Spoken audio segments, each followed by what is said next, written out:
تو انشاءاللہ آج کی ہماری جو گفتگو ہے وہ رمضان کے بعد نیکیوں پر استقامت کے بارے میں ہے کہ رمضان گزرا اور اس کے بعد یہ ہے کہ اب ہمیں مزید کیا کرنا ہے تاکہ رمضان کے جو فوائد ہیں یا رمضان کا جو مقصد ہے یا رمضان کے جو پھل ہیں وہ ہم کھا سکیں۔ ان الذین قالوا ربنا اللہ، بے شک وہ لوگ جنہوں نے کہا کہ ہمارا رب اللہ ہے، ثم استقاموا، پھر وہ اس پر جم گئے، انہوں نے اس پر استقامت اختیار کی، تتنزل علیہم الملائکہ، ان پر فرشتے اترتے ہیں، اللہ تخافوا ولا تحزنوا، کہ نہ تم خوف کھاؤ نہ غم کرو، یعنی ماضی کا غم نہ کھاؤ اور مستقبل کا خوف نہ کرو۔ وَأَبْشِرُوا بِالْجَنَّةِ الَّتِي كُنْتُمْ تُوعَدُونَ، خوشخبری پاؤ اس جنت کی جس کا تم وعدہ دیے جاتے ہو۔ نحن اولیاؤکم فی الحیات الدنیا وفی الآخرہ، ہم تمہارے دوست ہیں دنیا کی زندگی میں بھی اور آخرت میں بھی۔ وَلَكُمْ فِيهَا مَا تَشْتَهِي أَنفُسُكُمْ، اور تمہارے لیے وہاں وہ کچھ ہوگا جس کی تم خواہش کرو گے۔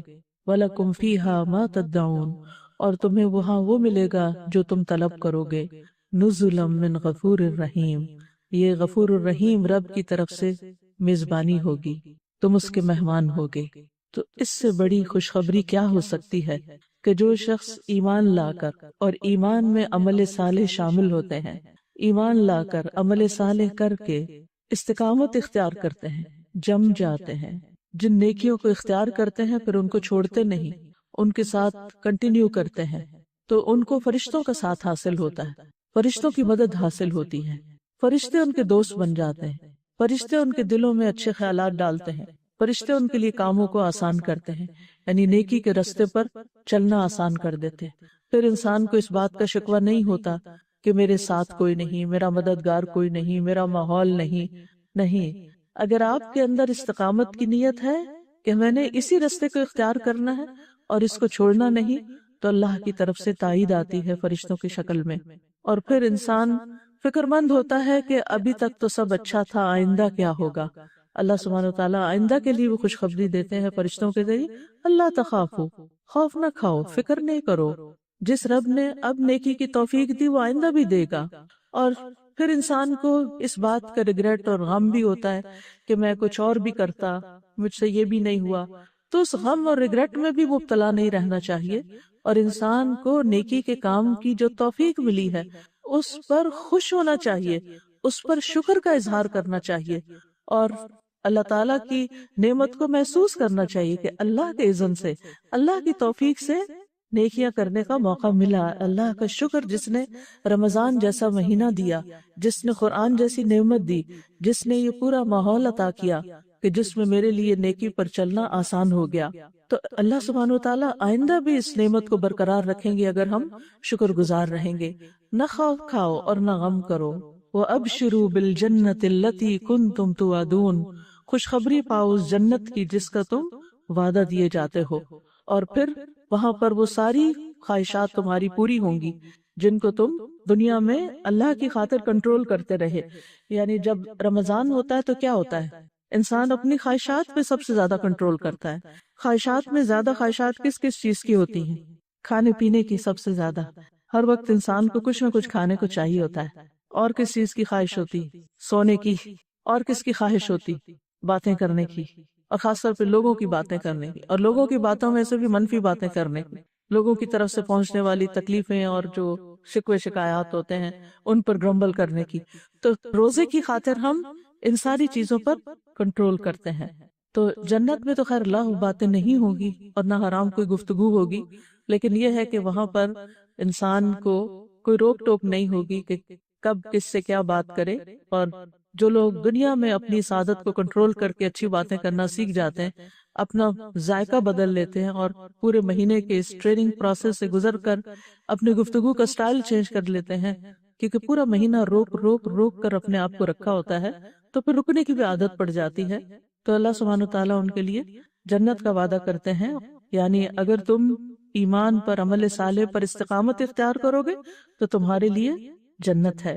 ہم دنیا میں بھی تمہارے دوست ہیں، آخرت میں بھی ہوں گے۔ دنیا میں دوستی کا مطلب کیا ہے کہ نیکی کے کاموں پر تمہارے مددگار ہوں گے، کیونکہ فرشتے جو ہیں وہ گناہ کے کاموں پر مددگار نہیں ہوتے. گناہ کے کاموں میں کون مددگار ہوتا ہے؟ شیطان اکساتا ہے. یس. اور دنیا میں اگر اللہ کی خاطر اپنی خواہشات کو کنٹرول کرو گے، اپنی اشتہا کو، تو وہاں تمہیں سب کچھ مل جائے گا اور رب کے مہمان بنو گے.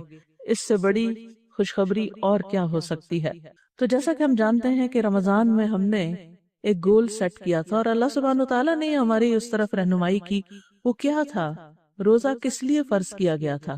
کتب علیکم الصیام کما کتب علی الذین من قبلکم لعلکم تتقون، لعلکم تتقون، تاکہ تمہارے اندر تقوی پیدا ہو. تو الحمدللہ ہم نے جو گول سیٹ کیا کہ تقوی پیدا ہو، وہ کسی نہ کسی درجے پر ضرور بہرحال آیا، کیونکہ یہ روزے کا ایک انعام ہوتا ہے، ایک نتیجہ ہوتا ہے. تو ہم پھر دوہرا لیتے ہیں کہ تقوی کا کیا مطلب ہوتا ہے. تقوی کا لفظی معنی ہوتا ہے بچنا. کس سے بچنا؟ گناہوں سے بچنا، محرمات سے بچنا، جن چیزوں کو اللہ نے حرام قرار دیا ان سے بچنا. لیکن صرف بچنا ہی نہیں ہوتا، تقوی نیکی کی طرف بڑھنے کو بھی کہتے ہیں. یعنی اس میں اللہ تعالیٰ کی اطاعت بھی شامل ہوتی ہے اور اللہ کی نافرمانی کے کاموں سے بچنا بھی اس میں شامل ہوتا ہے. بعض سلف صالحین کہتے ہیں کہ اتقوا اللہ حق تقاتہ کا مطلب یہ ہے کہ اللہ کی اطاعت کی جائے، اس کی نافرمانی نہ کی جائے، اس کا ذکر کیا جائے اور اس کو بھولا نہ جائے، اس کا شکر ادا کیا جائے اور ناشکری نہ کی جائے. یہ ہے تقویٰ. تو کیا چیزیں اس میں آ گئی؟ اللہ کی فرما برداری کرنا اور نافرمانی سے بچنا، ذکر کرنا اور بھولنے سے بچنا، شکر کرنا اور ناشکری سے بچنا. تو الحمدللہ رمضان میں یہ چیزیں ہمارے اندر کافی حد تک آ جاتی ہیں. یعنی ہم اطاعت کے کاموں میں دوڑ لگا دیتے ہیں، نافرمانی کے کاموں سے رکتے ہیں، اللہ کا ذکر پہلے سے زیادہ کرتے ہیں، تلاوت قرآن کی شکل میں، نماز کی شکل میں، ذکر اذکار کی شکل میں، قرآن کے فہم کی کلاسز اٹینڈ کرنے کی شکل میں. یعنی ہمارا زیادہ وقت جو ہے اللہ کے ذکر میں گزرتا ہے. تو پھر اس کو بھولا نہ جائے. یعنی یہ نہیں کہ رمضان گزرا تو ذکر بھی فراموش ہو گیا، اور پھر اس کا شکر ادا کیا جائے ان نعمتوں پر اور ناشکری نہ کی جائے. یہ سب سے بڑی نعمت کون سی ہے؟ قرآن، اسلام، ایمان، یہ ساری بڑی بڑی نعمتیں ہیں. تو ان نعمتوں کے ملنے پر شکر ادا کیا جائے. اور شکر کیا ہے؟ کہ اطاعت میں دوام اختیار کیا جائے، یعنی اطاعت کرتے رہا جائے. اور یہی چیز جو ہے وہ انسان کو نیکی کے کاموں میں آگے بڑھاتی رہتی ہے. یعنی جب انسان اطاعت کی نیت کر کے زندگی بسر کرتا ہے کہ یا رب میں تیرا بندہ بن کے رہوں گا، تو پھر کیا ہوتا ہے؟ اللہ سبحانہ وتعالیٰ اس کو اس کی توفیق عطا کرتے ہیں. اب چند ایک باتیں میں آپ سے کروں گی رمضان کے بعد جن پر آپ نے فوکس کرنا ہے، جن کی طرف آپ نے توجہ کرنی ہے اور جن چیزوں کو اپنی زندگی میں شامل رکھنا ہے. ٹھیک ہے؟ رمضان ایک ایسا موقع تھا جس میں ہم نے حد الوسع گناہوں سے اجتناب کی کوشش کی. تو سب سے پہلی چیز یہ ہے کہ رمضان میں ہم نے گناہوں کی طرف واپس نہیں پلٹنا، اپنی پرانی پچھلی بری عادتوں کی طرف واپس نہیں جانا. جب انسان گناہوں سے نفرت کرتا ہے اور گناہوں کی طرف لوٹنے سے نفرت کرتا ہے تو یہ ایک علامت ہوتی ہے کہ آپ کی نیکیاں قبول ہو گئی، آپ کے دل میں نیکی کی محبت پیدا ہو گئی. وہ گناہوں کی لذت اب محسوس نہیں کرتا، گناہوں سے ڈرتا ہے، گناہوں پر شرمندہ ہے، گناہوں میں لپٹی ہوئی زندگی گزارنے پر وہ نادم ہے. اب اس طرف واپس نہیں جانا. کیوں؟ اس لیے کہ گناہ نیکیوں کو خراب کر دیتے ہیں. یہ بات یاد رکھنا. گناہ کیا کرتے ہیں؟ نیکیوں کو ضائع کر دیتے ہیں. جس طرح نیکیاں برائیوں کو مٹا دیتی ہیں، اسی طرح نیکیوں کے بعد گناہ کرنا بھی ان کو ضائع کر دیتا ہے، اس کا سبب بن جاتا ہے. قل انی اخاف ان عصیت ربی عذاب یوم عظیم. آپ کہہ دیجئے، نبی صلی اللہ علیہ وسلم سے کہا جا رہا ہے کہ اگر میں اپنے رب کی نافرمانی کروں تو میں بڑے دن کے عذاب سے ڈرتا ہوں. قل اللہ اعبد مخلصا لہ دینی. آپ کہہ دیجئے کہ میں اللہ کی عبادت کرتا ہوں، دین کو اس کے لیے خالص کرتے ہیں. تو پہلا کام کیا کرنا ہے؟ گناہوں کی طرف نہیں پلٹنا. جو گناہ ہم رمضان سے پہلے کرتے تھے، رمضان میں اللہ تعالیٰ نے بچنے کی توفیق دی تو اب ان سے بچے رہنا ہے. خاص طور پر چھپے گناہ. یاد رکھ، یہ مین ہائی لائٹس ہیں، ان کو آپ نوٹ کر لیجئے اپنے پاس تاکہ آپ کو ایک ریمائنڈر ہے، بھول بھی جائیں دوبارہ پھر دیکھیں. خاص طور پر چھپے ہوئے گناہ. چھپے ہوئے گناہ کون سے ہوتے ہیں؟ چھپے ہوئے گناہ کون سے ہوتے ہیں؟ سب سے پہلے تو دل کے اندر کے برے خیالات، اللہ کے بارے میں بدگمانی، رسول کے بارے میں، دین کے بارے میں، ایمان والوں کے بارے میں دین والوں کے بارے میں بدگمانی بلا وجہ، پھر نفاق، شرک، اور پھر الاسم ما حاک فی نفسک وکرہت ان یطلع علیہ الناس، گناہ وہ ہوتا ہے جو تمہارے دل میں کھٹک جاتا ہے اور تم ناپسند کرتے ہو کہ لوگوں کو اس کا پتہ چلے، یعنی جو چیز آپ لوگوں سے چھپا چھپا کے کرتے ہیں، امی سے چھپا کے کرتے ہیں، دوستوں سے چھپا کے کرتے ہیں، ساری دنیا سے چھپا کے کرتے ہیں، تو اس میں دال میں کالا ہے، وہاں کوئی غلطی، وہاں کوئی خرابی۔ اب چونکہ آپ چھپا کے کر رہے ہیں، اس لیے کوئی اور آپ کو سمجھا ہی نہیں سکتا، کوئی آپ کو بتا ہی نہیں سکتا، تو پھر اس پر کون چیک رکھے گا؟ بتائیے کون چیک رکھے گا؟ ہم خود چیک رکھیں گے کہ یہ چیز جو میں لوگوں کے سامنے نہیں کر سکتی، مجھے تنہائی میں بھی نہیں کرنی، مجھے چھپ کے بھی نہیں کرنی، کیونکہ قیامت کے دن نیکیوں کے پہاڑ غبار بن کے اڑ جائیں گے ان گناہوں کی وجہ سے جو چھپ چھپ کے کیے جاتے ہیں۔ نبی صلی اللہ علیہ وسلم نے فرمایا، میں اپنی امت کے ان لوگوں کو جانتا ہوں جو قیامت کے دن سفید تہامہ پہاڑوں کی مانند نیکیاں لے کر آئیں گے، یعنی ڈھیروں نیکیاں لے کر آئیں گے، لیکن اللہ ان کی نیکیوں کو فضا میں پھیلے ہوئے غبار کے باریک ذروں کی طرح کر دے گا۔ بے شک وہ تمہارے ہی بھائی ہوں گے، یعنی رشتہ دار ہوں گے، تمہاری نسل سے ہوں گے، یعنی قریب کے لوگ ہوں گے، رات کو تمہاری طرح قیام کریں گے، نمازیں بھی پڑھیں گے، لیکن وہ تنہائیوں میں اللہ کے حرام کردہ امور کا ارتکاب کریں گے جن سے ان کو روکا گیا تھا۔ اس کی کوئی اگزامپل دیں گے کہ آج کل سب سے زیادہ کون سی چیز چپ چپ کے کی جاتی ہے؟ ماں باپ سے، دوستوں سے، اسکرین سے متعلق جو گناہ ہے، چاہے وہ فون کی ہے، چاہے لیپ ٹاپ کی ہے، بہت بڑا فتنہ ہے۔ حرام کردہ چیزوں کی طرف دیکھنا، حرام دوستیاں کرنا، مردوں سے دوستی رکھنا، فون پر غلط باتیں کرنا، رات کو چھپ چھپ کے کالز کرنا، تو یہ چیزیں کیا ہیں؟ ہو سکتا ہے کسی کو بھی نہ پتا ہو، صرف آپ کو ہی پتا ہو، تو اب اس سے کون آپ کو روکے گا؟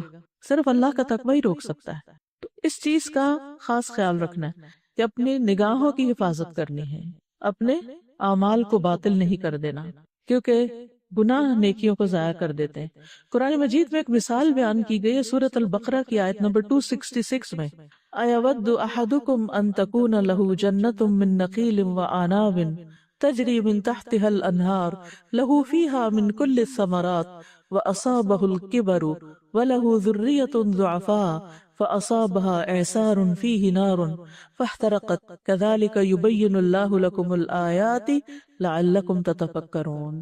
کیا تم میں سے کوئی یہ چاہتا ہے کہ اس کا کھجوروں اور انگوروں کا ایک باغ ہو جس کے نیچے نہریں بہتی ہوں، اس کے لیے اس میں ہر طرح کے پھل ہوں، اور اس حال میں اس کو بڑھاپا آ پہنچے اور اس کے چھوٹے چھوٹے بچے بھی کمزور ہوں، تو اچانک اس باغ پر ایک بگولا آ پڑے جس میں آگ بھری ہو، وہ جل کے راکھ ہو جائے؟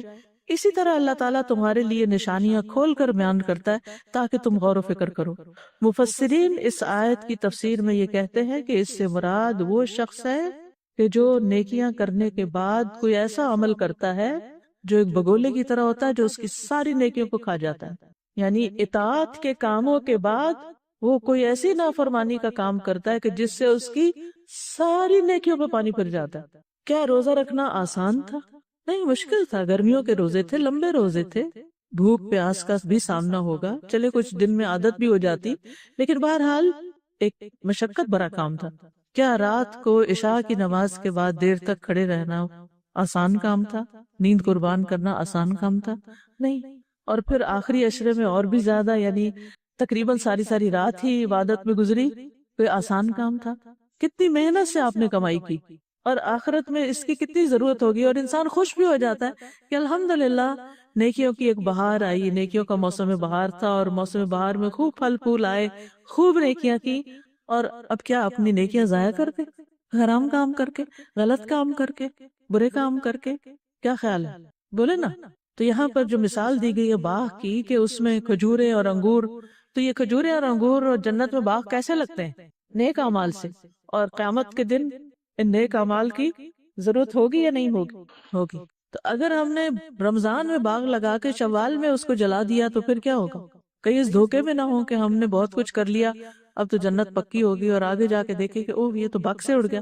ایک بگولا پورا باغ جلانے کے لیے کافی، سال ہا سال کی محنت۔ باغ آسانی سے نہیں لگتے، جن لوگوں نے باغ لگتے دیکھے ہو انہیں پتا ہوگا کہ کتنا عرصہ انتظار کرنا پڑتا ہے، پھر پھل آتے ہیں، پورا مہینہ آپ مشقت کرتے ہیں، پھر اس کے بعد آپ کو ایک انعام ملتا ہے عید پر۔ تو خلاصہ کیا کہ ایسے کاموں سے بچنا ہے جو اعمال ضائع کرنے کا سبب بنے۔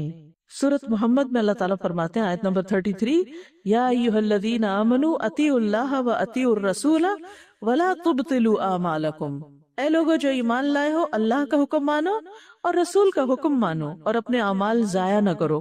لا تبطلوا اعمالکم، اس کی تفسیر الجامع لاحکام القرآن میں یوں کی گئی ہے، ولا تبطلوا اعمالکم ای حسناتکم بالمعاصی، لا تبطلوا حسناتکم بالمعاصی، کہ گناہوں کے ذریعے اپنی نیکیوں کو ضائع نہ کرو۔ ٹھیک ہے، اللہ کی اطاعت کی، رسول کی اطاعت کی، اور پھر اس کے بعد گناہ کر کے ان کو ضائع نہیں کرنا۔ اس کی مثال قرآن مجید میں دی گئی ہے۔ سورۃ النحل آیت نمبر 92 میں اللہ تعالیٰ فرماتے ہیں وَلَا تَكُونُوا كَالَّتِي نَقَضَتْ غَزْلَهَا مِن بَعْدِ قُوَّةٍ أَنْكَاثًا، اور اس عورت کی طرح نہ ہو جانا جس نے بڑی محنت سے سوت کاتا پھر خود ہی اسے ٹکڑے ٹکڑے کر دیا۔ کسی نے دیکھا اسی سوت کاٹنے کا؟ کتنا محنت طلب کام ہوتا ہے کہ وہ روئی سے پھر ایک تار بنتی ہے اور پھر وہ چرخے کے اوپر اس کی لپیٹی جاتی ہے، اور پھر یعنی ایک چھوٹی سی گولی بنانے میں بھی بہت سا ٹائم لگ جاتا ہے، اور بڑے احتیاط سے وہ تار بنائی جاتی، جیسے تقویٰ میں احتیاط ہوتی ہے نا، ایسے ہی اس میں بھی کہ کہیں دھاگا نہ ٹوٹ جائے، کہیں بہت موٹا نہ ہو جائے، زیادہ نہ آ جائے، باریک نہ ہو جائے، ایک جیسی تار رہے۔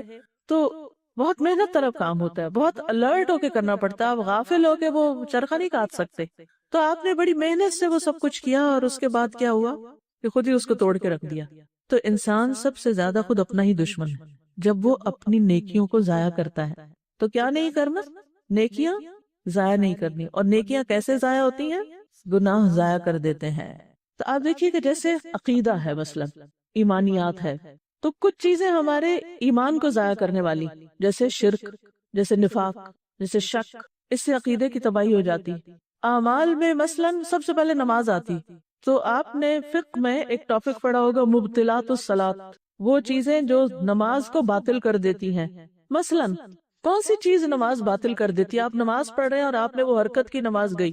مثلا آپ نے ساری نماز پڑھی، ظہر کی پڑھ رہے تھے، آخری رکعت میں سلام سے پہلے آپ نے وضو توڑ دیا، کیا آپ کی نماز ہو گئی؟ نہیں ہوئی نا، نماز باطل ہوگی۔ آپ کو دوبارہ وضو کر کے دوبارہ 4 رکعتیں پڑھنی ہوگی۔ ٹھیک ہے، مثلا آپ نے ساری نماز پڑھی اور سلام پھیرنے سے پہلے کسی سے بات کر لی، تو بات کرنا کیا ہے؟ کوئی کھانے کی چیز منہ میں ڈال لی، تو اس کی پوری تفصیل ملتی کہ کیا کیا چیزیں نمازوں کو باطل کرتی۔ آپ قبلے سے پھر گئے ادھر ادھر، تو کچھ چیزیں تو پوری طرح باطل کر دیتی ہیں اور کچھ چیزیں اس کا اجر کم کر دیتی ہیں۔ صدقات کو کیا چیز باطل کرتی ہے؟ یا ایھا الذین آمنوا لا تبطلوا صدقاتکم بالمن والاذی، اے لوگو جو ایمان لائے ہو اپنے صدقات کو احسان جتا کے اور اذیت دے کے ضائع نہ کرو، وہ بھی باطل ہو جاتے ہیں۔ روزے کو کوئی چیز باطل کرتی ہے؟ روزہ کس چیز سے ٹوٹ جاتا ہے؟ کچھ کھا لینے سے، جن چیزوں سے روزے منع کیا گیا ان کے کرنے سے۔ تو اسی طرح نیکیاں کرنے کے بعد بھی کچھ اعمال ایسے ہوتے ہیں کہ جن کی وجہ سے انسان کی نیکیاں، چاہے آپ نے سارا رمضان اعتکاف کیا ہو، سارا رمضان آپ نے پرہیز کیا ہو، لیکن رمضان کے بعد آپ نے جو کچھ کیا اس کی ریاکاری کر کے میں نے یہ بھی کیا، میں نے یہ بھی کیا، تو ریاکاری بھی کیا کرتی؟ دکھاوا، یعنی شہرت کی طلب کہ لوگ مجھے نیک سمجھیں۔ تو ہم بعض اوقات کوئی ایک شخص بتاتا نا اس رمضان میں تو میں نے یہ اور یہ کیا، تو ہمیں بھی جوش چڑھ جاتا ہے، ہم بھی اپنی کوئی جو چھپی نیکیاں ہوتی ہیں وہ بھی منہ سے نکال بیٹھتے ہیں۔ تو اس وقت اپنے آپ کو کنٹرول کرنا بڑا ضروری ہوتا ہے کہ جو چیزیں آپ نے رمضان میں صرف اللہ کے لیے کی تھی نا، چھپا کے صدقہ کیا تھا، چھپا کے کوئی نیک کام کیا تھا، بس اس کو چھپا ہی رہنے دے، بس وہ اللہ ہی کے لیے رہنے دے، ذکر نہ کریں کہ دل میں وہ نہ آ جائے کہ ہم بڑے نیک ہیں۔ اسی طرح اگر آپ نے کسی کی مدد کی، خدمت کی، کوئی بھی کسی کے لیے کچھ کام کیا، پھر آپ نے اس کو اذیت دی، مثلاً کیسے؟ اس کے سامنے ذکر کر دیا، اس کو ڈانٹ پلا دی، مینشن کر کے کہ میں تو تمہارے ساتھ یہ کرتی رہی اور تم نے کیا کیا۔ تو ان چیزوں سے بچنا چاہیے۔ ٹھیک ہے، تو پہلی چیز رمضان کے بعد آپ نے کیا کرنی ہے؟ عدم الرجوع الی الذنب، گناہ کی طرف واپس نہیں جانا۔ جو گناہ رمضان سے پہلے تھے وہ نہیں کرنے، اور پھر اسی کے اندر کیا ہے؟ جو رمضان میں نیکیاں کی ان کو رمضان کے بعد گناہ کر کے ضائع نہیں کرنا۔ دوسری چیز، اگر آپ یہ چاہتے ہیں کہ آپ اس سے بچ جائیں، اس خسارے سے بچ جائیں، اس نقصان سے بچ جائیں، تو پھر آپ کو رمضان میں کی ہوئی اطاعت پر باقی بھی رہنا چاہیے۔ رمضان میں خاص طور پر آپ نے کون کون سی نئی نیکی کی یا نئی عادت ڈالی اپنے آپ کو، کوئی ایک چیز منشن کریں، ریاکاری کے طور پر نہیں، ویسے ہی ذکر کریں کہ رمضان سے پہلے آپ وہ نہیں کرتے تھے، رمضان میں کیا، وہ کیا چیز تھی؟ مثلا اشراق کے نفل، شابش، ٹھیک ہے، اب کیا کرنا ہے؟ اشراق کے نفل کو جاری رکھنا ہے، اشراق کے نفل جاری رکھنا ہے۔ کتنی دیر لگتی ہے اشراق کے نفل پڑھنے؟ لیکن وہ ہم کب پڑھ سکتے ہیں؟ جب ہم اپنا وقت ضائع کرنے سے بچے۔ رمضان میں چونکہ سارے مصروف ہوتے ہیں نا، تو پھر ٹائم ویسٹر ذرا کم ہوتے ہیں نسبتاً، کیونکہ شیطان بھی قید ہے، اور جو شیطان کے چیلے ہیں وہ بھی تھوڑے سے سدھرے ہوئے ہوتے ہیں اس کے اثر سے نکل کے، تو پھر وہ ہمیں اتنا نہیں الجھاتے۔ لیکن رمضان کے بعد وہ سب چھٹ جاتے ہیں اور پھر ہم پرانی عادتوں پہ آ جاتے ہیں۔ تو صلاۃ الضحیٰ جو ہے، صلاۃ الضحیٰ، اس کا اجر کیا ہے؟ ضحیٰ یا اشراق، یہ جو بھی یہ دن کے نوافل ہوتے ہیں، حدیث میں آتا ہے من صلی الضحیٰ اربعا، جس نے ضحیٰ کی 4 رکعتیں پڑھی، وقبل الاولی اربعا، یعنی ظہر سے پہلے 4 رکعتیں پڑھی، بنی لہ بیت فی الجنہ، اس کے لیے جنت میں گھر بنا دیا جاتا ہے۔ یا ضحیٰ کی ہی 4 جو آپ نے پڑھی، اس کے بارے میں آتا ہے، اللہ تعالیٰ فرماتے ہیں، ابو داؤد کی روایت ہے، یا ابن آدم لا تعجز عن 4 رکعات من اول النہار اکفک آخرہ، اے ابن آدم، دن کے پہلے حصے میں 4 رکعتیں پڑھنے سے عاجز نہ آؤ، میں دن کے آخر تک تمہارے لیے کافی ہو جاؤں۔ اللہ تعالیٰ توفیق بھی دیں گے نیکیوں کی اور نیکیاں سنبھالنے کی اور اچھے اچھے کاموں کی، اور جو ہمارے مسائل اور ہماری ضروریات ہیں ان کو بھی پورا کر دیں گے۔ ایک اور روایت میں آتا ہے صحیح الجامع میں، ارکع لی 4 رکعات من اول النہار اکفک آخرہ، دن کے اول حصے میں 4 رکعتیں پڑھ لو، دن کے آخر تک میں تمہیں کافی ہو جاؤں گا۔ اور ویسے بھی حدیث میں آتا ہے کہ لا یحافظ علی صلاۃ الضحیٰ الا اواب، ضحیٰ کی نماز کی حفاظت صرف اواب ہی کرتا ہے، اور اس نماز کو صلاۃ المغفرہ و توبہ اور ہدایہ بھی کہا گیا کہ یہ توبہ کی نماز ہے، یہ مغفرت کی نماز ہے، ٹھیک ہے؟ یعنی چاشت کی نماز پڑھنے سے اللہ تعالیٰ ہمارے معاملات کی ذمہ داری لے لیتے ہیں، اور معاملات میں سبھی چیزیں آ جاتی ہیں، عبادات، ضروریات وغیرہ سب کچھ۔ یہ جسم کے 360 جوڑوں کا صدقہ ہوتا ہے۔ ہمارے پاس ہر روز اتنے پیسے نہیں ہوتے کہ ہم صدقہ کر سکیں، یعنی زیادہ، بہت زیادہ اجر کا باعث ہے، یعنی اس کے پڑھنے سے حاجتیں پوری ہوں گی انشاءاللہ۔ تو کم از کم 2 رکعتیں تو ضروری پڑھیں، لیکن 4 پڑھیں گے تو جنت کی بشارت بھی ہے۔ تو رمضان میں جو نیکیاں آپ نے کی، ان پر کیا کرنا ہے؟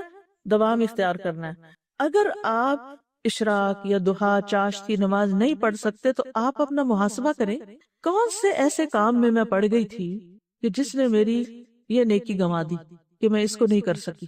شیطان کبھی بھی نہیں چاہتا کہ ہم یہ کام کر سکیں، لہٰذا وہ ہمیں غیر ضروری جھگڑوں میں، فساد میں اور غیر ضروری چیزوں میں الجھا دیتا ہے۔ اگر آپ ایک ہاؤس وائف ہیں، بچوں کو آپس میں لڑا دے گا، آپ وضو کر کے کھڑی ہیں، کوئی فون کال آ جائے گی اور آپ نے اٹھائی تو سمجھا دیکھ لو پتہ نہیں کوئی ضروری نہ ہو، اور وہ پورے 10 منٹ لے گئے۔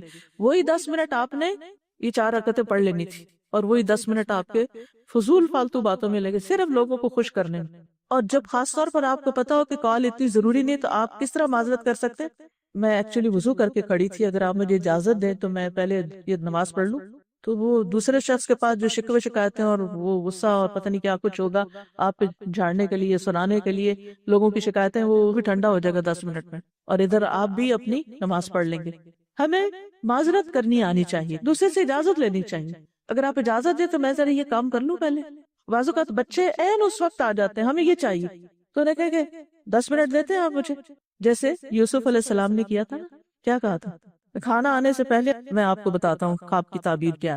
تو اگلا ٹارگٹ دے کے بس 5 منٹ کی بات ہے، تھوڑا سا مجھے ٹائم دے دے، تھوڑی سی اجازت دے دے۔ تو انشاءاللہ آپ دیکھیں گے کہ اگر آپ نے نیت کر لی نا، اور یاد رکھیں نیت کے ساتھ اگر آپ دعا کریں گے نا کہ یا اللہ میں نے یہ کام کرنا ہے، آپ مجھے توفیق دیں، مجھ سے کروا لیں، شیطان کو مجھ سے دور رکھیں، بس مجھے کرنا ہے۔ دنیا کے کاموں میں ہم ضد لگا لیتے ہیں، یہ کر کے چھوڑنا ہے، تو نیکی کے کام میں کیوں نہیں ضد لگاتے اپنے آپ سے کہ کر کے چھوڑنا ہے؟ اور آپ یقین کریں کہ وہ 5 منٹ، اگر 2 رکعت پڑھنی 5 منٹ، وہ 5 منٹ اگر آپ نے نکال لیے نا اپنی زندگی میں سے، اور اگر 5 کے 10 نکال لیے تو باقی بہت سے کاموں میں آپ کا وقت بچے گا۔ کیا رمضان میں وقت کی برکت نہیں ہوئی؟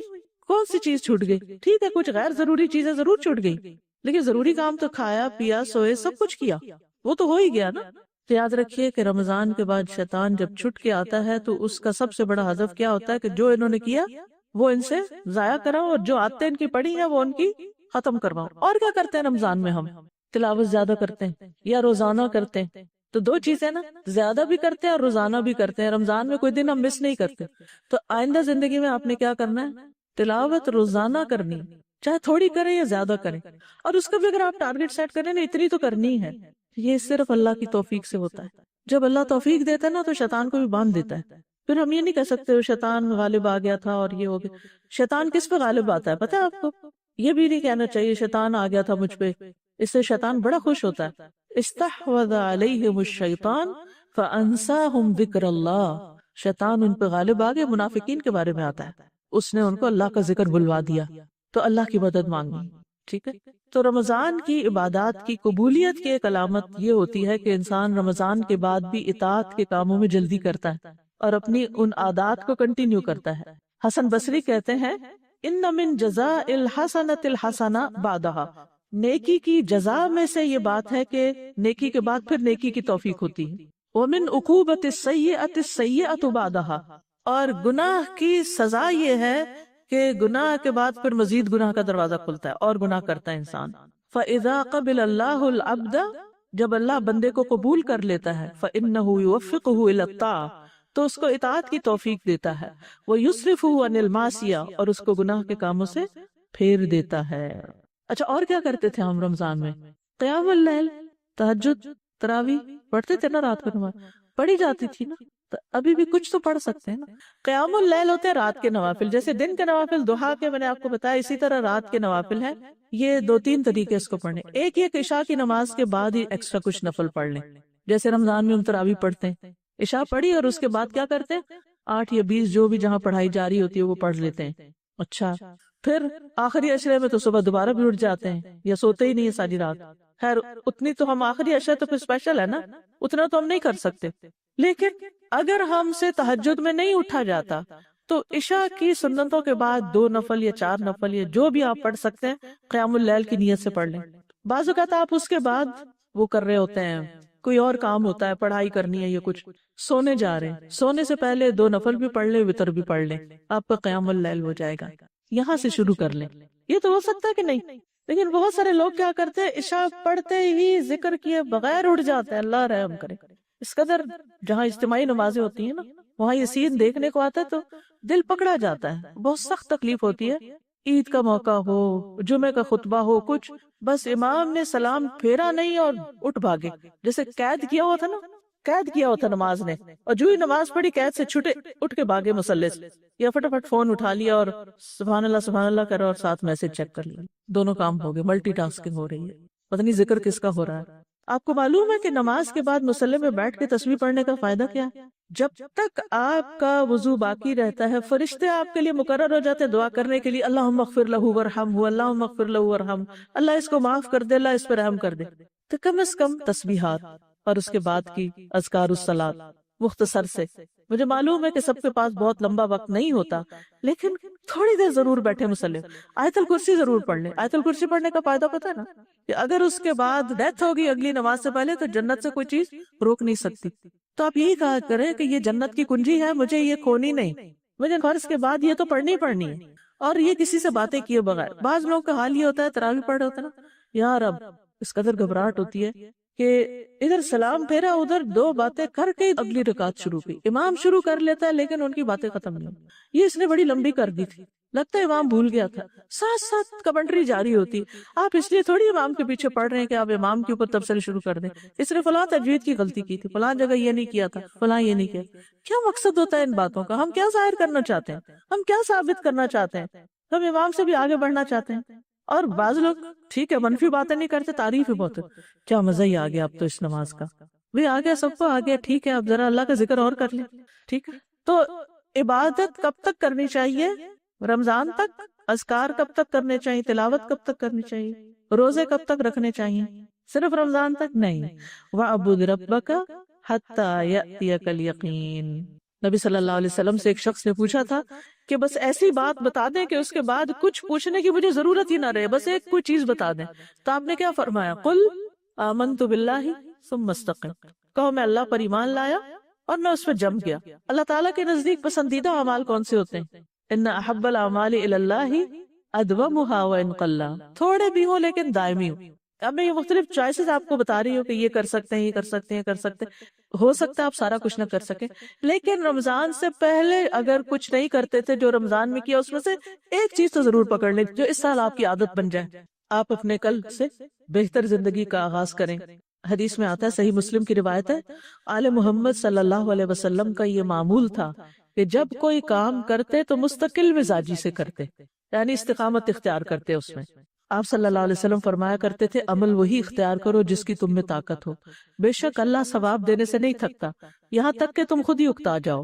نبی صلی اللہ علیہ وسلم اس نماز کو سب سے زیادہ پسند فرماتے تھے جس پر ہمیشگی کی جائے، اور یہ نفلی نماز کے بارے میں، فرض تو پڑھنے ہی ہوتے ہیں خواہ وہ کم ہی کیوں نہ ہو۔ چنانچہ آپ جب کوئی نماز شروع کرتے تو اس پر دوام اختیار کرتے۔ تو اگر عشاء کے بعد 2 نفل ایکسٹرا پڑھ رہے ہیں، آپ سنت کے بعد 2 پڑھ رہے ہیں یا 4 پڑھ رہے ہیں، تو دوام کریں۔ ضحیٰ کی نماز شروع کی ہے، 2 کرنے ہیں یا 4 کرنے ہیں، کوئی بات نہیں، دوام اختیار کریں۔ تو ہر حال میں جو اللہ کی عبادت کرتا ہے وہ اللہ کا پسندیدہ ترین بندہ ہوتا ہے۔ پھر اسی طرح یہ ہے کہ نیک اعمال سے اکتانا نہیں چاہیے، بور نہیں ہو جانا چاہیے، اور پھر یہ کہ جلدی کرنی چاہیے۔ والذین یؤتون ما آتوا وقلوبهم وجلہ انہم الی ربہم راجعون اولئک یسارعون فی الخیرات وہم لہا سابقون۔ جو لوگ اللہ کی راہ میں دیتے ہیں، جو بھی دیں، جان، مال، وقت، ان کے دل ڈرنے والے ہوتے ہیں کہ یقیناً وہ اپنے رب ہی کی طرف لوٹنے والے ہیں۔ یہ لوگ ہیں جو نیک کاموں میں جلدی کرتے ہیں اور یہی ان کی طرف آگے نکلنے والے ہیں۔ تو کیا کرنا ہے؟ نیک کاموں میں جلدی کرنا ہے اور پھر اس میں استقامت اختیار کرنی ہے۔ ہاں، رمضان میں ایک اور جو اہم کام تھا وہ تو آپ نے منشن نہیں کیا، ذرا اس کا بھی ذکر ہوتا ہے۔ روزہ، کیا خیال ہے روزوں کے بارے میں؟ شوال کے رکھنے ہیں، اور پھر شوال کے بعد کیا کرنا ہے؟ اگلے سال رمضان کے رکھنے، قضا روزے بھی رکھنے ہیں، اور کیا کرنا ہے؟ ہر مہینے کے 3 روزے کم از کم، اور منڈے تھرسڈے کا اگر ہو سکے۔ میں نہیں کہتی یہ سارا کچھ آپ کر لیں، اس میں سے کوئی نہ کوئی نفلی عبادت روزوں میں سے بھی ضرور اختیار کریں۔ کسی کے بارے میں کوئی مجھے بتا رہا تھا، شاید اپنی کسی استاد کے بارے میں سعودی عرب میں یا کچھ، ابھی میں جب گئی ہوئی تھی ایگزیکٹلی مجھے یاد نہیں رہا ریفرنس، لیکن جو بات مجھے یاد رہ گئی، جو یاد رکھنے کی تھی، کہ ان کی ٹیچر کہتی ہیں کہ جب سے وہ جوان ہوئی ہیں انہوں نے کبھی منڈے تھرسڈے کا روزہ چھوڑا ہی نہیں، الا شرعی عذر، چھوڑا ہی نہیں کبھی، مستقل، گرمی ہو سردی ہو کچھ ہو، اور شرعی عذر بیماری اور سفر ہوتا ہے وہ تو سب کے لیے۔ میں نے کہا یا اللہ، ہم کہاں کھڑے، ہمارے ہاں یہ کلچر نہیں۔ اب بھی اگر آپ مسجد نبوی میں جائیں یا آپ حرم میں جائیں تو منڈے اور تھرسڈے کو آپ کو ملے گا کہ وہاں باقاعدہ لوگ افطار کرنے کے لیے آتے ہیں، بیٹھتے ہیں، اور مغرب کی اذان اور نماز کے بیچ میں افطار کر کے پھر اس کے بعد، یعنی ایک معمول ہے لوگوں کا۔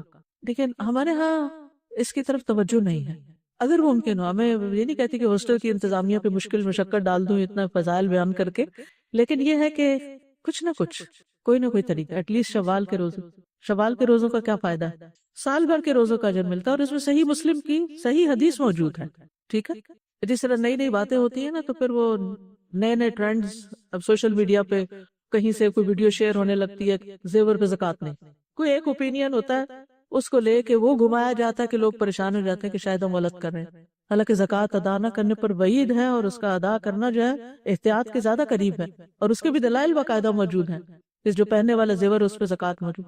لیکن اس قدر اس رمضان میں لوگوں نے مجھ سے اس پر سوال کیا بار بار بار بار، کیونکہ کسی ایک عالم نے کوئی فتویٰ دے دیا، وہ سب جگہ گھوم گیا۔ اسی طرح ایک اور بات کہ امام مالک کہتے ہیں کہ مدینہ والے شوال کے روزے نہیں رکھتے تھے، تو اسے ایک قول کو بنیاد بنا کے صحیح حدیث کو پیچھے کر دیا گیا۔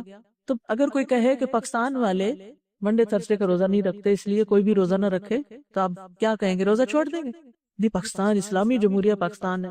عوام الناس جو ہوتے ہیں، عوام الناس بعض اوقات نفلی عبادات کو وہ توجہ نہیں دیتے، تو اس لیے بہت ضروری ہے کہ جس چیز کے اوپر امت کا ایک تعامل رہا ہے اور ایک اس کی فضیلت بیان ہوئی ہے، تو نفلی عبادات میں اس پر استقامت اختیار کی جائے، اور ادھر ادھر کی باتوں کی وجہ سے نیک عمل کو نہ چھوڑا جائے۔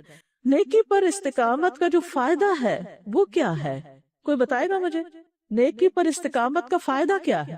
دیکھیے، حسن خاتمہ کا سبب ہے یہ، بس ایک جملہ یاد رکھیے، نیکی پر استقامت حسن خاتمہ کا سبب ہے۔ وَاعْبُدْ رَبَّكَ حتی یأتیک الیقین، اگر اپنے رب کی عبادت آپ موت کی، یقین یہاں موت مراد ہے، موت تک کریں گے تو موت بھی اچھی آئے گی۔ تو جو اطاعت پر زندگی بسر کرتا ہے اللہ تعالیٰ اس کا خاتمہ بھی نیکی کے کام پر کرتا ہے۔ کچھ عرصہ پہلے میں نے ایک آرٹیکل پڑھا تو جو کئی قسطوں میں آیا تھا کہ شروع سے لے کر تاریخ میں اب تک وہ کون کون سے لوگ ہیں جو نون ہسٹری میں ریکارڈڈ ہیں کہ جو سجدے کی حالت میں فوت ہوئے۔ اتنا انٹرسٹنگ تھا وہ کہ میں ایک ایک کو پڑھتی تھی اور میں کہتی یا اللہ مجھے پتہ چلے ان کا وہ کون سا نیک عمل تھا جس کی وجہ سے ان کو سجدے میں موت آئی۔ تو ہو سکتا ہے وہ چھپ کے نفلی عبادات کرتے ہوں، سجدے ذوق و شوق سے کرتے ہوں۔ سجدہ نماز کو بھی سمبلائز کرتا ہے نا۔ اسی طرح پچھلے دنوں ملائیشیا کے ایک امام کی ڈیتھ ہوئی ہے جو جمعے کے دن شوال یعنی رمضان کے بعد پہلا جمعہ خطبہ دیتے ہوئے دنیا سے رخصت ہوئے اور سب کے سامنے لا الہ الا اللہ بھی پڑھی۔ تو ہم میں سے ہر ایک کو شوق ہے نا اس کا خاتمہ اچھا ہو، ہے یا نہیں؟ ہم جیسے بھی ہو لیکن ہمارا یہ شوق بہت ہے کہ ہمارا خاتمہ اچھا ہو۔ جس کو یہ پسند ہو کہ اس کا خاتمہ اچھا ہو پھر وہ نیکیوں کے کاموں پر دوام اختیار کرے، چاہے تھوڑا سا ہی کیوں نہ ہو، چھوٹا سا کام ہی کیوں نہ ہو۔ رمضان میں اور زیادہ کیا کرتے ہیں کام، ایک اور کام بھی جو بھولے میں صدقہ خیرات۔ تو صدقہ خیرات کی عادت بھی نہیں جانی چاہیے۔ یعنی بعض لوگ کیا کرتے ہیں ساری زکوٰۃ رمضان میں نکال دی، صدقہ خیرات بھی خوب ہر پروجیکٹ میں ڈال دیا، اس کے بعد خالی ہاتھ ہو کے بیٹھ جاتے ہیں اور اگلے رمضان کا انتظار کرتے ہیں۔ نہیں، صدقے پر دوام۔ اگر آپ مثلاً کسی ایسی جگہ جاتے ہیں جہاں روز صدقہ ڈال سکتے ہیں تو ڈال دیجیے، اگر گھر میں ہیں اور روز آپ کو کوئی صدقہ لینے والا نہیں ملتا تو جمع کرتے رہیں۔ حضرت عائشہ اور حضرت اسماء میں سے ایک کا طریقہ یہ تھا نا وہ جمع کرتی رہتی پھر اکٹھا کسی کو دے دیتی، اور دوسری بہن جو تھی وہ ساتھ کا ساتھ دے دیتی۔ بعض اوقات ایسی سچویشن ہوتی ہے ہم روز کا روز دے سکتے ہیں اور بعض اوقات روز غریب کو نہیں دے سکتے یا کسی پروجیکٹ میں نہیں ڈال سکتے تو اس کے لیے سیونگ کرتے جائیں اور اس میں سے نکالے نہیں دوبارہ پر، وہ بس نکل گیا آپ کے ہاتھ سے، آپ اس کو صدقے کی نیت سے الگ رکھتے رہیں اور جہاں موقع ہو جب موقع ہو ساتھ لے جائیں اور آپ اکٹھا ڈال دیں۔ ابن کثیر دمشقی کہتے ہیں لقد اجر اللہ الکریم و عادتہ بکرمہ، اللہ تعالیٰ جو الکریم ہے اس کے کرم کی عادات میں سے یہ ہے ان من عاش علی شیء مات علیہ، جو جس چیز پہ زندگی بسر کرتا ہے اسی پہ مرتا ہے، ومن مات علی شیء بعث علیہ یوم القیامہ، اور جو جس چیز پہ مرتا ہے قیامت کے دن اسی پہ اٹھایا جائے گا۔ جیسے جو حج کے لیے نکلتا ہے لبیک پکارتا ہوا اور احرام کی حالت میں فوت ہو جاتا ہے تو قیامت کے دن کیسے اٹھے گا؟ کیسے اٹھے گا؟ لبیک پکارتے ہوئے اٹھے گا، شہید اپنے خون کے ساتھ اٹھے گا۔ تو اسی طرح جو نیک کام کرتے ہوئے آپ فوت ہوں گے قیامت کے دن اسی کے ساتھ پھر اٹھائے بھی جائیں گے، نیکی کی گواہی کے ساتھ پھر آپ کی بعثت ہوگی۔ اس لیے زندگی میں کچھ آتے ہی تو عبادات سے متعلق ہے، عبادات کے علاوہ یعنی قرآن، ذکر، صلاۃ کی پابندی اور اس میں نوافل بھی شامل کے علاوہ ایک اور چیز ہے علم۔ جو علم کے راستے پر چلا وہ کس راستے پہ چلا؟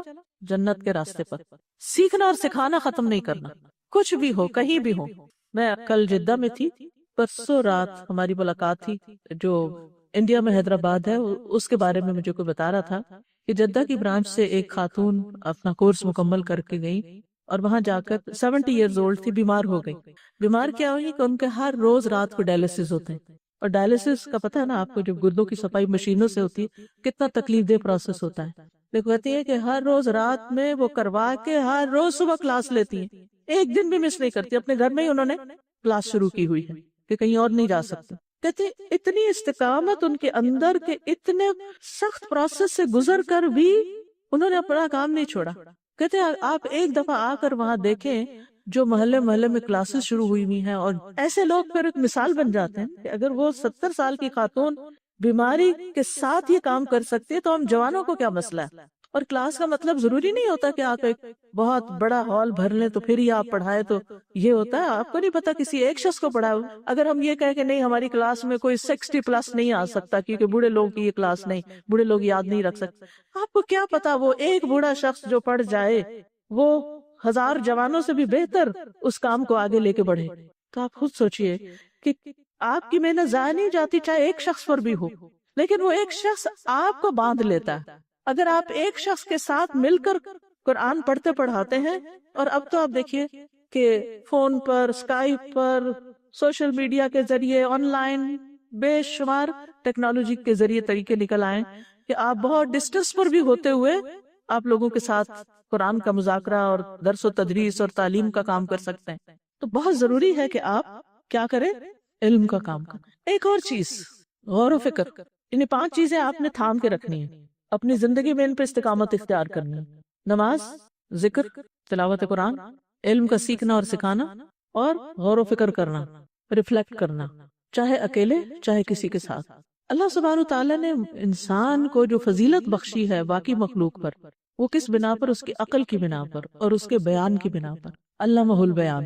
اگر آپ اس زبان کو اللہ کے ذکر میں، اللہ کی اطاعت میں، اللہ کے کتاب کی تعلیم میں استعمال نہیں کرتے تو پھر آپ اپنے آپ کو ضائع کر رہے ہیں. یعنی باقی لوگوں سے تو ہو سکتا ہے یہ توقع نہ رکھی جائے، لیکن قرآن پڑھنے والوں سے کیا توقع رکھی جا سکتی کہ وہ پڑھ کے بلا دیں اس کو، اور پھر قیامت کے دن پروفٹ اس بات کا شکوہ کرے کہ ان قوم اتخذوا ھذا القرآن مہجورا، کہ میری اس قوم نے قرآن کو چھوڑ دیا تھا.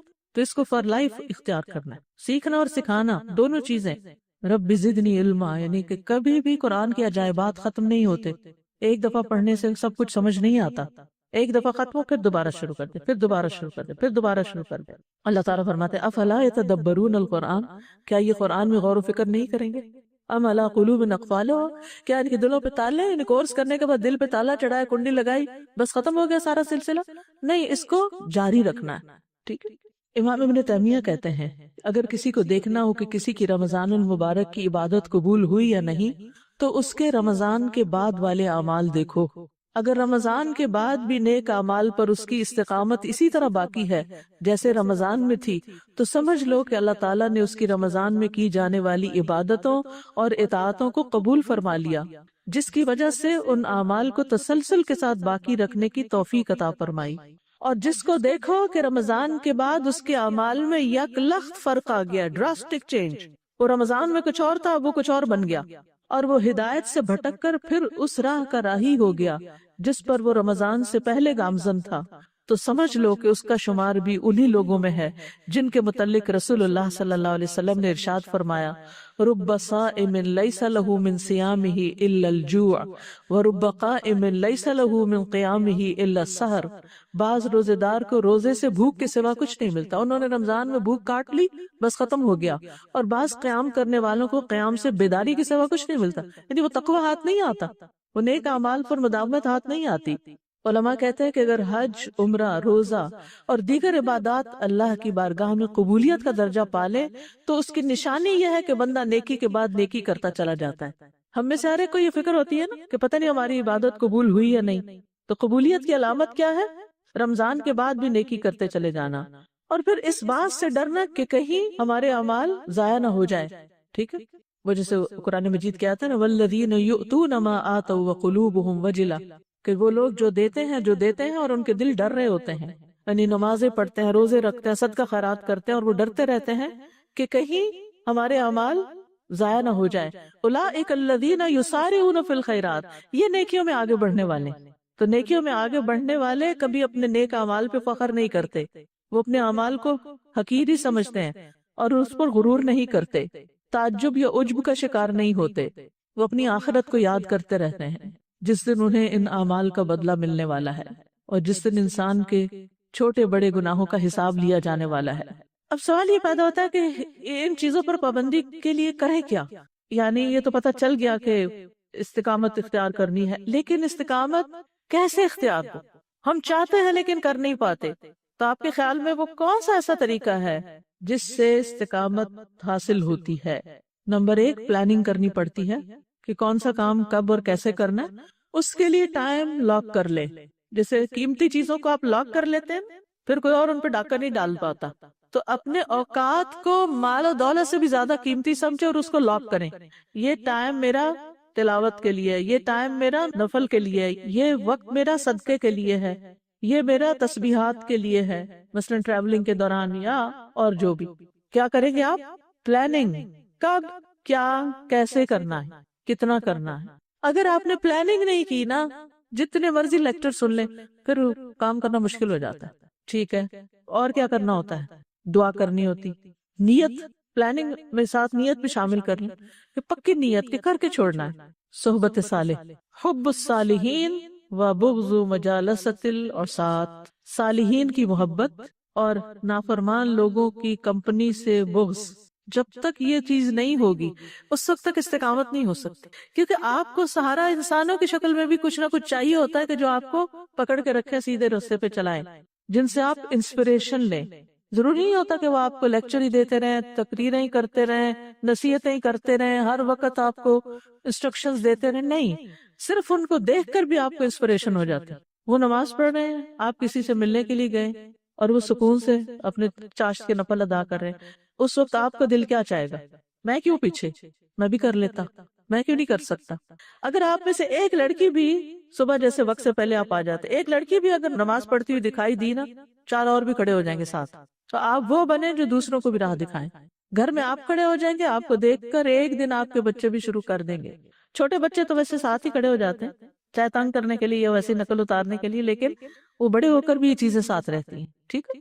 تو ایسے لوگوں سے دوستی رکھنا، ایسے مجالس میں جانا، یعنی کوئی نہ کوئی اس کے لیے بھی وقت ضروری ہے، ٹھیک ہے؟ اور کسی کام کو کرنے کے لیے جب کوئی ٹارگٹ سامنے ہو تو ہمارے لیے آسان ہو جاتا ہے۔ مجھے لگتا ہے کہ جیسے ہم مختلف چیزوں کی جب فضیلت پڑھتے ہیں تو کوئی ایک اسٹرانگ فضیلت جو ہمیں زیادہ کر رہی ہے، اگر ہم اسے مائنڈ میں بٹھا لیں تو وہ کام کرنا، جیسے یہ آیت الکرسی والی فرض نماز کے بعد والی بات ہے، تو مطلب یہ ٹارگٹ ذہن میں ہوتا ہے کہ اگر یہ پڑھ لیں گے تو جنت انشاءاللہ ملے گی، تو پھر یہ چھوٹتی رہی۔ اسی طرح کوئی بھی ایک چیز جو ہے وہ ہم کر لیں، جیسے درود شریف ہے تو اس کے اوپر پڑھنے میں دوام اسی وقت ہے جب پتہ چلتا ہے کہ اچھا اس کے یہ فائدے ہیں، تو وہ اگر بھولیں نا ہم تو بہت فرق پڑتا ہے۔ جو بھی آپ نے نیکی کے کام کرنے ہیں نا، ان میں سے ایک کام اور اس کی آگے فضیلت لکھ کے لگا لے کہیں کہ میں کیوں کر رہی ہوں، آپ کو وجہ پتہ ہونی چاہیے، کیونکہ بعض اوقات ہماری عبادات عادات بن جاتی ہیں اور وہ ایک روٹین میں ہم آ جاتے ہیں، پھر وہ ہم صرف ایک مشین کے طور پہ کر رہے ہوتے ہیں، اور پھر جب مشین تھک جاتی ہے نا کسی وقت تو پھر بیچ بیچ میں چھوڑنے بھی لگ جاتے ہیں، پھر بیک ٹو اسکوئر ون آ جاتے ہیں، پھر وہیں واپس چلے جاتے ہیں، پھر چھٹ جاتی ہے عادت۔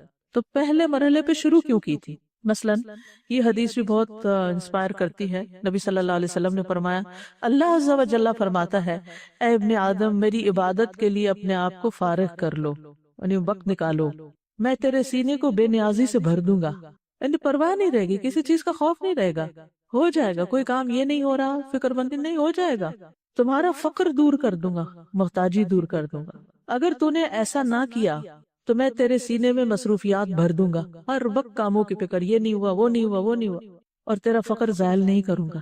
تو کتنا ضروری ہے کہ ہم وقت نکالیں، اپنے جو گول سیٹ کریں، پھر ان کے لیے اپنا وقت بھی مخصوص کریں۔ جس طرح اور کام ضروری سمجھ کے کرتے ہیں، ان کاموں کو بھی ضروری سمجھ کے کریں۔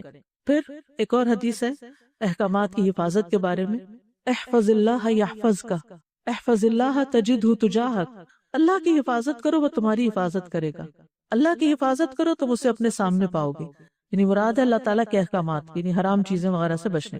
قبولیت کے اوقات میں دعائیں کہ اللہ تعالیٰ میں نے یہ کام کرنا ہے، آپ مجھے کرنے کی توفیق دیں، آپ میرے لیے آسان کر دیں، اس دعا کو پلے باندھ لیں، اللہم لا سہل الا ما جعلتہ سہلا وانت تجعل الحزن سہلا اذا شئت، اللہ کچھ بھی آسان نہیں جب تک تو آسان نہ کرے، اور جب تو چاہے مشکل کو آسان کر سکتا ہے، تو یہ مشکل آسان کرتا ہے، کیونکہ عبادت کرنے کے لیے اندر بھی رکاوٹیں ہیں، دل نہیں مانتا، نفس نہیں، جسم، سستی، بیماری، کیا چیزیں بیچ میں آ جاتی ہیں آڑے، پھر باہر کا ماحول، پھر شیطان، کتنی رکاوٹیں ہیں، تو ان سب کو کراس کرنا ایک مشکل کام ہے، لیکن اللہم لا سہل الا ما جعلتہ سہلا، یعنی جب آپ ارادہ کریں کسی نیک کام کا تو فوراً سوچیں، جب دوسرا خیال آئے گا میرا نہیں خیال میں کر سکوں، بہت لمبے روزے ہیں، اگر پچھلے سال ان دنوں رمضان تھا نا، ابھی تو رکھے تھے نا روزے ہم، تو اس سال بھی رکھ سکتے ہیں، اس کا مطلب تو جو ہی آپ خوف محسوس کریں میں نہیں کر سکتی، ڈرنے لگیں، ہچکچائیں، فوراً دعا کریں اللہم لا سہل الا ما جعلتہ سہلا، اور پھر کبیرہ گناہوں سے بچتے رہیں، استقامت کی دعا بھی کریں، اللہم انی اسألک الثبات فی الامر والعزیمۃ علی الرشد، اور پھر یہ دعا جو ہے، یہ 2 دعائیں سجدے میں مانگنا شروع کریں۔ امام ابن تیمیہ یہ دعا سجدے میں مانگتے تھے، رب اعنی علی ذکرک و شکرک و حسن عبادتک، سجدے کی دعائیں قبول ہوتی ہیں، اگر یہ دعا قبول ہو گئی تو انشاءاللہ سارے جو ہم نے ٹارگٹ سیٹ کیے وہ ہو جائیں گے۔ اور ایک اور دعا، اللہم اصلح لی دینی الذی هو عصمت امری واصلح لی دنیای التي فیہا معاشی واصلح لی آخرتی التي فیہا معادی واجعل الحیاة زیادة لی فی کل خیر واجعل الموت راحة لی من کل شر۔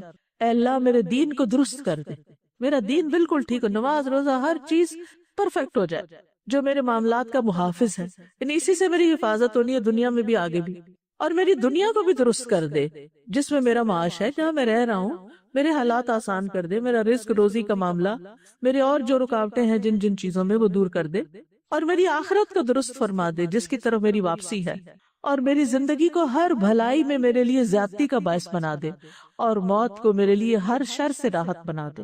کتنی خوبصورت دعا ہے۔ اگر عشاء کے بعد یا تہجد کے وقت 2 نفل بھی آپ کو پڑھنے کو مل جائے نا، تو ایک رکعت میں ایک دعا اور دوسری رکعت میں دوسری دعا، آپ دیکھیں تو صحیح کہ کیسی کیسی تبدیلیاں آتی ہیں زندگی میں۔ آپ کو جب کم ہمت ہی ہونے لگے میں نہیں کر سکتی، اٹس ٹو مچ، شیطان بہت زیادہ احساس دلاتا، لیکن میں سوچتی ہوں کہ جو لوگ یہ سارے کام کرتے ہیں وہ بھی تو اسی دنیا میں رہتے ہیں نا، اور ان ساری چیزوں کے ساتھ کر لیتے ہیں۔ یعنی بڑے سے بڑا نقصان کیا ہوگا؟ نقصان کا مطلب کمی کس چیز کی وجہ سے؟ گناہوں کی، بری عادتوں کی، ٹائم ویسٹرز کی، کیونکہ اچھی چیزیں ان کو ریپلیس کر لیں گی تو ان فضولیات کے لیے وقت نہیں رہے گا، تو اچھی بات ہے نا وقت نہ رہے اور ہم اس سے بچ جائیں، کسی بھی طرف بچ جائیں۔